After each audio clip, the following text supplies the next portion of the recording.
a new wave of rebellions broke out. The largest of these was the Tambov Rebellion, quite close to Moscow. The Red Army put it down brutally but thoroughly, using poison gas and taking hostages. They sent those captured to prison camps that had an incredibly high mortality rate due to a lack of food and facilities. The Kronstadt sailors, who had a primarily peasant upbringing, had had enough. In late February, they visited Petrograd to learn of the situation. They often received exaggerated or incomplete reports about the repression by the Bolsheviks. They returned home and issued a resolution named after the battleship Petropavlovska. It read as follows. Having heard the reports of representatives sent by the General Meeting of Ship's Crew to Petrograd to investigate the situation there, we resolve, 1.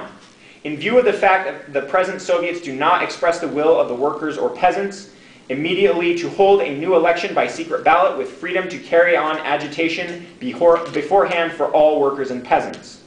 2. To give freedom of speech and press to workers and peasants, to anarchist and left socialist parties. 3. To secure freedom of assembly for trade union and peasant organizations. 4. To call a non-party conference of workers, Red Army soldiers and sailors of Petrograd, Kronstadt and Petrograd province, no later than the 10th of March, 1921. To liberate all political prisoners of socialist parties, as well as all workers, peasants, soldiers, sailors imprisoned in connection with the labor and peasant movements.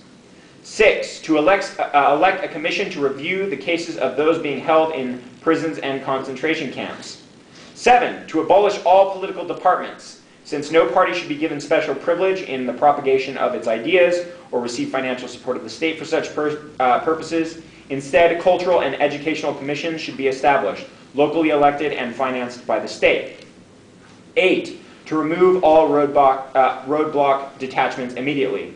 Again, these would be to enforce the requisition of grain, and they would confiscate grain of peasants who were passing through these roadblocks if they had that grain illegally. 9. To equalize the rations of all working people, with the exception of those employed in trades detrimental to health. 10. To abolish the communist fighting detachments in all branches of the army, as well as communist guards kept on duty in factories and mills. Should such guards or detachments be found necessary, they are to be appointed in the army from the ranks and in the factories and mills at the discretion of the workers. 11. To give the peasants full freedom of action in regards to the land, and also the right to keep cattle on condition that the peasants manage with their own means, that is to say, without employing hired labor. 12. To request all branches of the army, as well as our comrades, the military cadets, to endorse our resolution. 13. To demand that the press give all our resolutions wide publicity. 14. To appoint an itinerant bureau of control. 15. To permit free handicraft production by one's own labor. And these were their resolutions. On the 1st of March, the sailors held a meeting in which the Bolshevik leaders, Mikhail Kalinin and Nikolai Kuzumin, attended to argue for calm. The sailors refused, arrested them, and voted to form the Provisional Revolutionary Committee. The Bolsheviks saw this resolution as arising from the ideology of, quote, social revolutionary - black hundreds, the two main peasant groups. Moreover, Kronstadt defended the most important sea approach to Petrograd, and they had erected, the Bolsheviks that is, few defenses between Petrograd, which was one of the main industrial city, and Moscow, which was the new capital. This meant that any landing foreign force could quickly push its way through Petrograd to Moscow, ending the Soviet Union. The Bolsheviks saw this rebellion as a likely precursor to French or Allied attacks. The Bolsheviks issued an ultimatum to surrender or face destruction. As Leon Trotsky said in his broadcast, I order all those who have raised a hand against the socialist fatherland immediately to lay down your weapons. Those who resist will be disarmed and put at the disposal of the Soviet command. The arrested commissars and other representatives of the government must be freed immediately. Only those who surrender unconditionally will be able to count on the clemency of the Soviet Republic. The Kronstadt soldiers remained defiant. The Bolsheviks ordered the Red Army across the rapidly thinning ice in the bay. The Kronstadt soldiers repulsed the initial assault, and many of the Soviet troops joined the Kronstadt rebels, while the rest retreated back across the ice.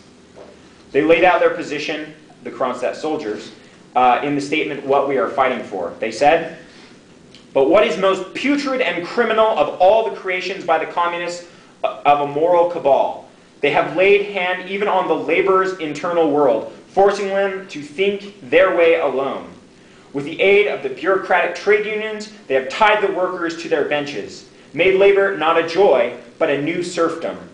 To protest by peasants expressed in spontaneous uprisings and by workers forced into strikes by the very conditions of life, they answer with mass executions and with such bloodthirstiness that they don't have to borrow any more from the Tsarist generals." Trotsky had taken a very controversial move of keeping Tsarist generals under close watch, but using them to train the new officers of the Red Guard, and which would later become the Red Army. So this is an allusion to that. Laboring Russia, first to raise the red banner of a labor's liberation, is soaked through with the blood of those tortured for the glory of the communist domination. In the sea of blood, the communists drowned all the great and light voices and slogans of the laboring revolution. It has become even more sharply visible, and now is completely apparent. The Russian Communist Party is not a defender of the laborers as it has presented itself. Rather, the interests of the laboring masses are foreign to it. Having achieved power, it fears only to lose it, and for this end all means are allowable: slander, violence, fraud, murder, and revenge on the families of rebels. The long patience of the laborers has come to an end. Petrograd came under martial law, and no one came to save the sailors in the Kronstadt. The Bolsheviks massed more troops, with many cadets coming directly from the local war college. The final bell tolled for the Kronstadt rebels. On March 17, 1921, the Red Army broke through the Kronstadt. By March 19th, they had the entirety of the Kronstadt under their control. Of the nearly 20,000 rebels, 1,000 died in the fighting, about 2,000 were wounded, 1,000 to 2,000 were executed, about 2,000 were imprisoned, while about half of those ultimately received reduced sentences. Finally, more than 6,000 fled to Finland and were ultimately pardoned by the Soviet government. The Kronstadt had far-reaching effects. The Bolsheviks immediately instituted the draft of the new economic program, which erased a wide number of restrictions. The Kronstadt also served as the final straw for most Western left communists and anarchists who repudiated Lenin and the Soviet Union. It also served as another reminder of the tensions of all state power. How far should a revolutionary go to defend the gains of the revolution? Is there a limit when one has gone too far?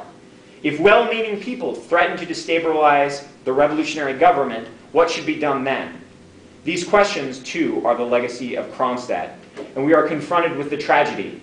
Either the tragedy of the Kronstadt workers who were unable to see the requirements to maintain the Soviet regime and out of the best of intentions led to their own destruction, or the Bolsheviks who, besieged by enemies everywhere, instituted the tragedy of using violence and betraying the workers' revolution. And this is the primary question of the Kronstadt. Thank you.